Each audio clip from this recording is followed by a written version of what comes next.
स्वागत है आपका सतीश जी, नई परख के मंच पर एक बार फिर। जी, बिहार में हो रहा घटनाक्रम आपको भी आवाज़ दे रहा है, मुझे भी आवाज़ दे रहा है कि हम लोग उसके ऊपर चर्चा करें। जी। कई दिनों से मेरी आपसे चर्चा नहीं हो पाई, तो नई परख के दर्शक भी सोच रहे होंगे कि भाई सतीश जी और अभय जी की जोड़ी कहाँ चली गई? चलिए फिर से शुरू करते हैं। एक जी, बड़ी अजीब-सी घटना हुई है वहाँ पर, जी। जिसमें जब एनडीए ने अपना घोषणा पत्र पेश किया, तो बड़े अजीब तरीके से पेश किया। कम से कम मुझे तो भारत के राजनीतिक इतिहास में ऐसी कोई घटना कभी दिखी नहीं। इसके अंदर एनडीए के नेता मंच पे आए, इसमें मुख्यमंत्री नीतीश कुमार भी थे और उन्होंने केवल घोषणा पत्र का कवर दिखाया, तस्वीर खिंचाई और वो वहाँ से तुरंत चले गए। पत्रकार वहाँ पर ठगे से बैठे देखते रहे। समझ में नहीं आया कि उन्होंने ऐसा क्यों किया? तर्क ये दिया गया कि उन्हें चुनाव प्रचार में जाने की जल्दी थी। अगर वो 40 मिनट देर से वहाँ से चले जाते, 30 मिनट देर से चले जाते, तो चुनाव प्रचार में ऐसी क्या कमी आ जाती? ज़ाहिर है कि ये काम जानबूझकर, सोच-समझ कर किया गया। इसके पीछे एक कोई दृष्टिकोण है, इसके पीछे कोई एक रवैया है, इसके पीछे कोई एक ख़ास तरह की उनकी राजनीतिक अदा है, जिसे हम लोगों को डिकोड करना चाहिए। ऐसा कभी नहीं हुआ आज तक। आप सोचिए कि वो लोग आए 20 साल से सत्ता में हैं, फिर भी घोषणा पत्र पेश कर रहे हैं, रिपोर्ट कार्ड नहीं पेश कर रहे हैं। हैं? तो मैं जानना चाहता हूँ कि इसकी क्या वजह रही? अब इससे पहले महागठबंधन का जब घोषणा पत्र पेश किया गया था, तो वो 45 मिनट तक कार्यक्रम चला था। जो मुख्यमंत्री पद के दावेदार हैं, उन्होंने खुद उसको पढ़ा था, उन 25 सूत्रों को अपने, उनके ऊपर जवाब सवाल हुए थे, लेकिन इन लोगों ने उसकी कोई परवाह नहीं की। जी। देखिए, मुझे लगता है कि एनडीए का जो घोषणा पत्र है, उसका शॉर्ट सर्किट हो गया। हुँ, हमको लगता है कि नीतीश जी ने ये जानबूझकर किया, हुँ, क्योंकि हम लोग सब जानते हैं वहाँ पर हुँ, कि अशोक सम्राट जो हैं हुँ। क्या नाम है उनका? सम्राट चौधरी। सम्राट चौधरी। हाँ। उनको बहुत आगे बढ़ाया जा रहा है। हुँ, भारतीय जनता पार्टी के स्कीम ऑफ थिंग्स में हुँ, उनका स्थान ऊपर चल रहा है। हुँ, कोई ना कोई ये वजह हुई, दूसरी वजह मेरे ख़्याल से जो ज़्यादा बड़ी वजह है, वो हुँ, ये है कि हुँ। नीतीश जी का नाम। 1 मिनट रुक जाइए सतीश जी, कुछ और टेक्निकल गड़बड़ हो रही है इसके अंदर एंड हाँ, नहीं ठीक है, चालू कीजिए, कीजिए शुरू। जी। हाँ, तो मैं ये कह रहा हूँ कि देखिए एनडीए का जो घोषणा पत्र है, हुँ, वो मेरे ख़्याल से वो शॉर्ट सर्किट हो गया। हुँ, नीतीश जी ने मेरी समझ से ये जानबूझकर किया। हुँ, यूँ इसलिए किया कि उनका नाम बहुत ठीक ढंग से मुख्यमंत्री अगला मुख्यमंत्री के रूप में हुँ, भाजपा ने घोषित नहीं किया। कहा कि वैकेंसी नहीं है। पहले हुँ, तो ये कहा कि विधायक दल चुनेगा। तो हुँ, ये जो बात है जो इन लोगों के बीच में खटपट है, वो हुँ, सामने एकदम बिल्कुल सामने आ गया हुँ, और नीतीश जी जाने जाते हैं चौंकाने के लिए, उन्होंने चौंका दिया। आए तो ये बड़ी बात थी कि आए। लेकिन आके 25-26 सेकंड में निकल जाएँ, इससे तो पूरा मैसेज जो है बहुत खराब गया है।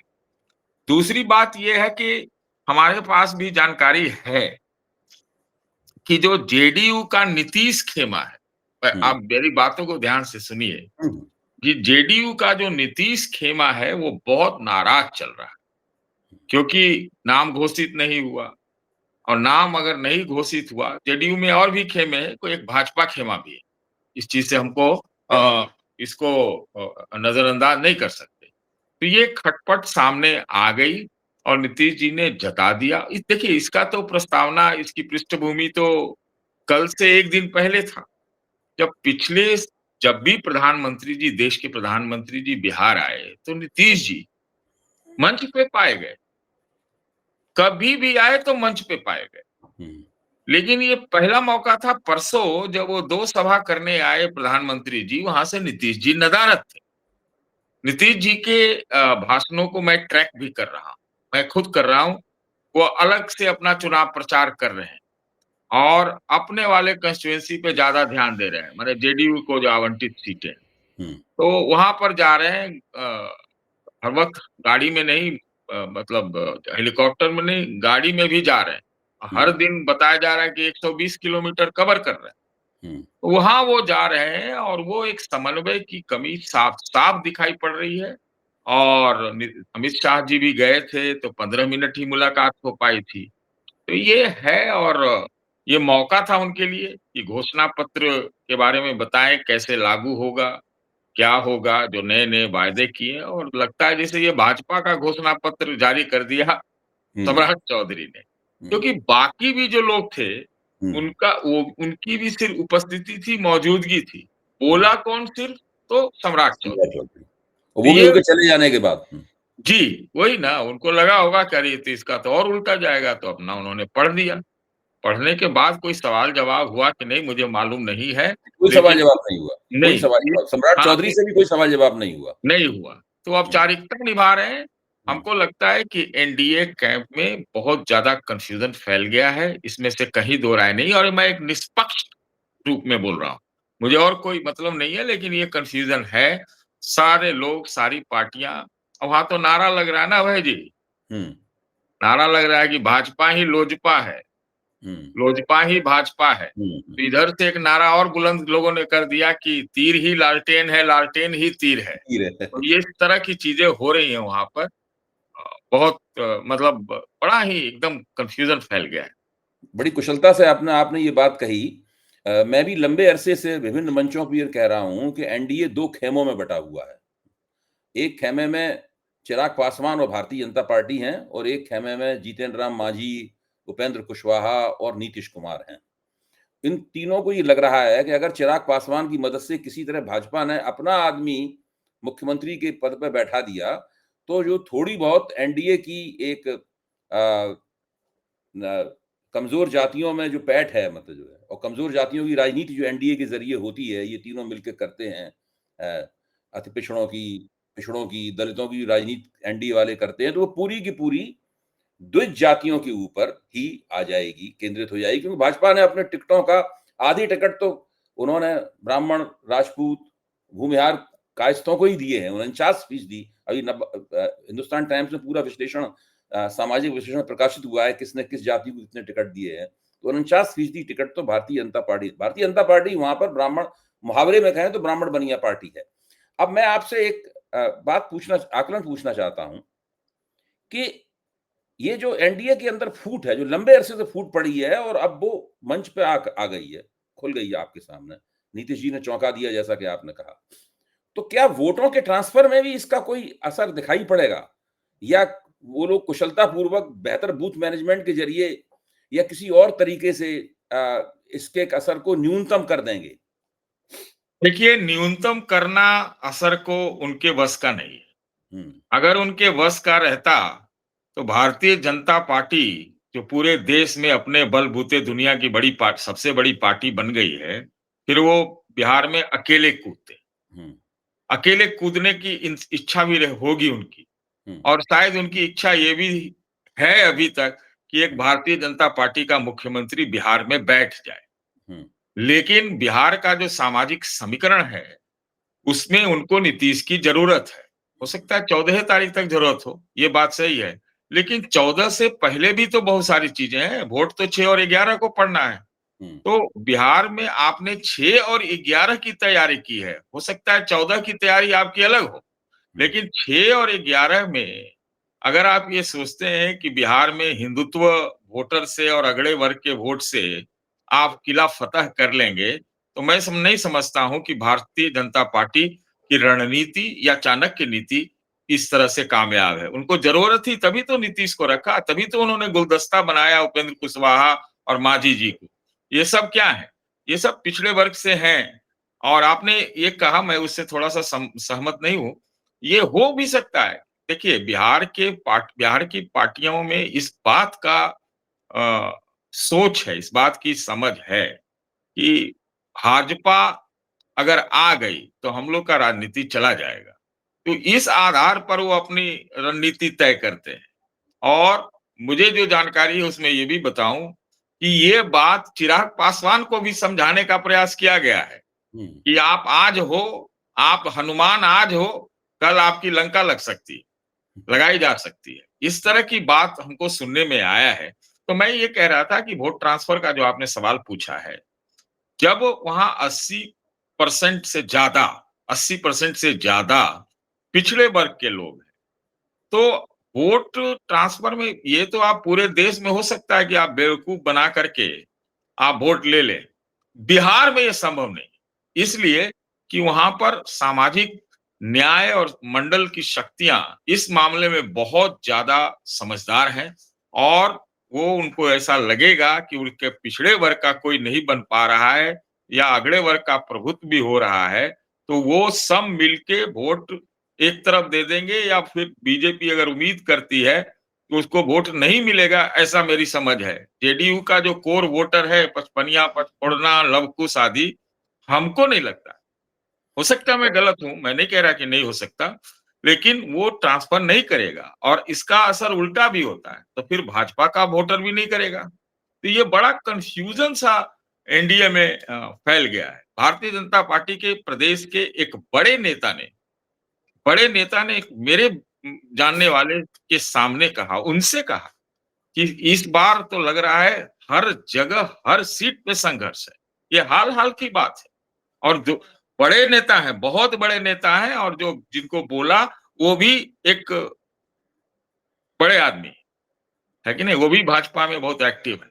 तो इस तरह की चीज़ें आ रही हैं और इस पूरे चीज़ों में एक बात तो सही है। देखिए, मैं मानता हूँ कि जो कांग्रेस पार्टी और आरजेडी का टकराव रहा और इसके बीच में जो 1 डेढ़ महीना लॉस हुआ, जाया हुआ, उसके बाद इन्होंने घोषणा पत्र और क्या नाम है, मुख्यमंत्री का उम्मीदवार भी सब घोषित कर दिया। तो अब जो है बाय डिफ़ॉल्ट जो परिस्थितियाँ जो हैं, उसमें जो है लगता यही है कि महागठबंधन को अभी फ़ायदा हो रहा है। हुँ। नहीं, आपके पूरे आकलन से ये निष्कर्ष निकाला जा सकता है और मेरे ख़्याल से काफ़ी सुरक्षित किस्म का निष्कर्ष निकाला जा सकता है कि जो अति पिछड़ों का वोट है, अति पिछड़ों का वोट अ, हो सकता है, ज़्यादा संभावना इस बात की है कि वो महागठबंधन की तरफ उसका एक बड़ा हिस्सा शिफ्ट कर जाए। जी। अच्छा, अगर बड़ा हिस्सा ऐसा शिफ्ट होता है, तो जैसा कि अभी पिछली जो जाति का सर्वेक्षण कराया था नीतीश और तेजस्वी ने मिलकर, उसमें निकल कर आया था कि करीब सवा 14% तो यादव हैं जी। और करीब साढ़े 17% मुसलमान हैं। तो 31-32% ये ठोस निष्ठावान वोट महागठबंधन के पास है। अब इसके अंदर उसे 10 या 15% या ज़्यादा से ज़्यादा या अधिकतम 20% का एक छौंक चाहिए इस अपने गठजोड़ को फ़ॉर्मिडेबल बनाने के लिए, दुर्जेय बनाने के लिए, केवल यही इसके अंदर छौंक चाहिए। और इसी के लिए राहुल गांधी और तेजस्वी मिलके लंबे अरसे से अति पिछड़े के ऊपर फ़ोकस दे रहे थे। क्योंकि ये वोट अगर इधर आ गया 20% उसके बाद तो फिर कोई मुकाबला ही नहीं रहेगा इन लोगों के बीच में। देखिए, जो महागठबंधन ने देरी की, उसका उनको नुकसान उठाना पड़ा। नहीं तो मेरे ख़्याल से मैं मेरा ऐसा मानना था कि ये फिर जो चुनाव है एक तरफ़ा जाना था महागठबंधन के पक्ष में। ये जो तमाम चीज़ें हुई, एसआईआर हुआ, हुँ, तरह-तरह के उस पर विवाद हुए, वोट चोरी यात्रा निकली, 20 साल से एंटी इनकम्बेंसी कुछ तो होता ही है, ऐसा तो नहीं है। तो हुँ, अगर ये थोड़ा जल्दी करते तो हमको लगता है कि एकदम एक तरफ़ा चुनाव होता। ये हुँ, बात एकदम बिल्कुल सही है। हुँ, ये तो आज इनको एक ज़्यादा फ़ायदा इस चीज़ को लेकर हो रहा है कि एनडीए में जो कन्फ्यूज़न है या उसमें जो एनडीए के पार्टियों का अपना-अपना इंटरेस्ट है, वो हुँ, सर चढ़ के बोल रहा है। इसका इनको फ़ायदा मिल रहा और अंततः इन लोगों ने बहुत उसमें थोड़ा तत्परता दिखाई और लेके आए अपना नाम। अ, घोषणा पत्र भी लेके आए। अब घोषणा पत्र बनाम घोषणा पत्र करें, तो हुँ, इधर वाला पे घोषणा पत्र में आप भले सवाल कर सकते हैं कि एक फैमिली में एक नौकरी कैसे दी जा सकती है? ये हो सकता है, ये सवाल आप कर सकते हैं, लेकिन वो भी एक इश्यू बन गया कि भई हो सकता है। एनडीए के घोषणा पत्र में तो क्या है, वो है भी घोषणा पत्र की नहीं, वो कुछ पता ही नहीं चल रहा है। हुँ, अभी तो वहाँ दूसरी बातें हो रही है। तो आप जो ये कह रहे हैं कि कहाँ से ये होगा और जब तीर और लालटेन का नारा साथ-साथ लग रहा है तो भाई राजनीति कुछ दूसरे ही तरह से चल रही है बिहार में और ये चलती आई है, इसके प्रमाण भी है, कई बार ऐसा हुआ है। तो बहुत मुश्किल है, मुझे लगता है भारतीय जनता पार्टी की रणनीति में चूक हुई है। भारतीय जनता पार्टी का बड़बोलापन जो है उसके लिए नुकसानदेह है और मेरी जानकारी के हिसाब से नीतीश जी खुश नहीं हैं, नहीं हैं खुश। तो ऐसी स्थिति में जो जेडीयू चाहे उसका नेता ही खुश नहीं है तो क्या करेगा? वो क्या करेगा? देखिए हमारा ये मानना है और मैं देख रहा हूँ बिहार को, इतने सालों से देख रहा हूँ। वहाँ का पिछड़ा वर्ग में जो बाँटा नीतीश जी ने महादलित और ईबीसी सबका अलग वोट बना के 30 साल रह गए। वो आज वो जो पिछड़ा है और अगड़ा वाला पिछड़ा एक कंसोलिडेशन में जा रहा है। हुँ। नीतीश जी के और का चेहरा और आगे आने से नहीं मतलब नहीं जो लाया गया, उससे हमको लगता है कि एक जो आप बोल भी रहे कि फॉर्मेशन में जो है ना, वो पिछड़ों का कॉन्शसनेस, कंसोलिडेशन ये हो सकता है, इससे इनकार नहीं किया जा सकता है। भारतीय जनता पार्टी के लिए भी बहुत देर हो चुकी है कि इसको पूरा एक मुश्त कंसोलिडेट करे। देखिए मैं कहता हूँ कि बिहार उत्तर प्रदेश नहीं है। हुँ। बिहार उत्तर प्रदेश नहीं है, बिहार अभी भी जो मंडल का प्रभाव है उससे निकल नहीं पाया और वो जाति गणना आदि, आदि, आदि, आदि से और वो बढ़ गया। जी।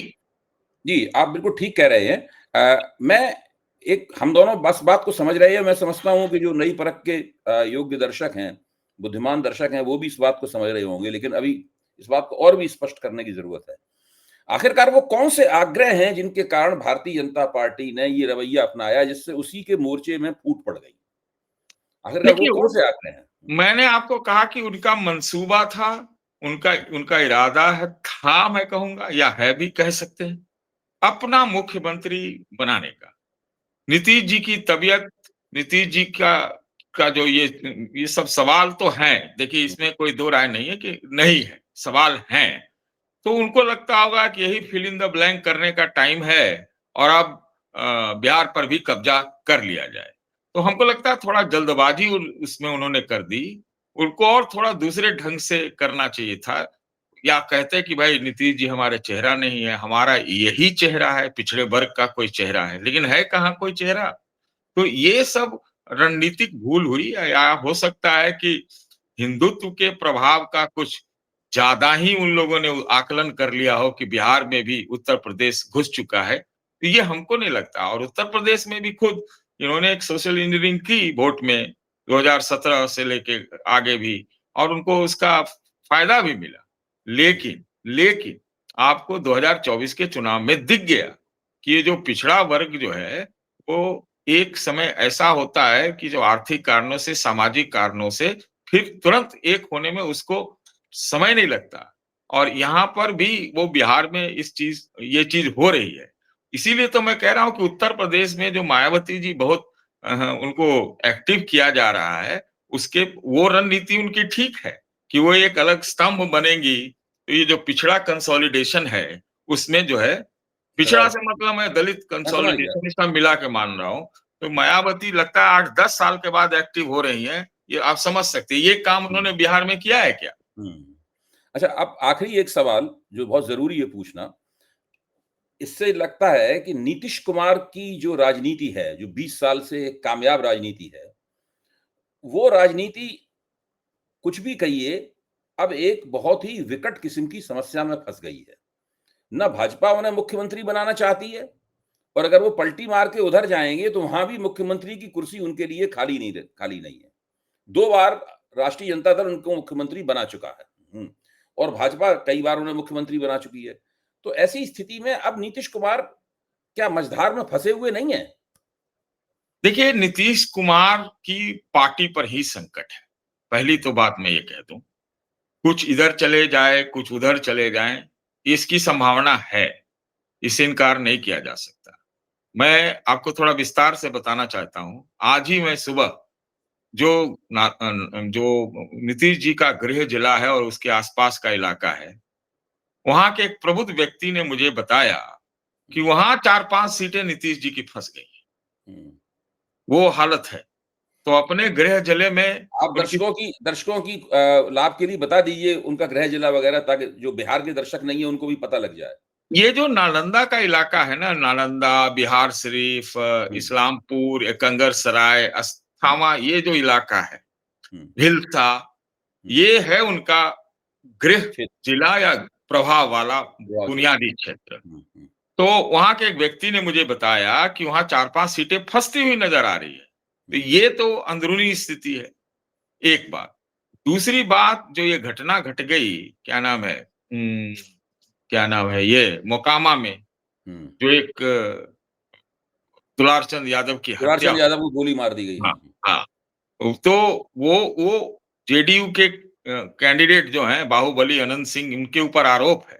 हुँ। इससे भी उनके ऊपर असर पड़ रहा है नीतीश जी के ऊपर, कि भाई आप सुशासन वाले थे, आप एंटी क्रिमिनल थे, आपने काम भी बहुत अच्छा कई समय में किया और ये आपका व्यक्ति के ऊपर लग रहा है गोली मारने का आरोप, हुँ। ठीक है? तो जो नीतीश जी की राजनीति का आपने सवाल पूछा, ये तो मैंने पासिंग रेफरेंस दिया, लेकिन नीतीश जी की राजनीति का एक 2 पक्ष है अभय जी। जब भी इन लोगों को संकट लगता है लालू और नीतीश को, अगर होशो-हवास में हैं, तो हुँ। पिछड़ी शक्तियाँ एक हो जाती। आपने कहा कि कोई मुख्यमंत्री उनको बनाने के लिए तैयार नहीं है।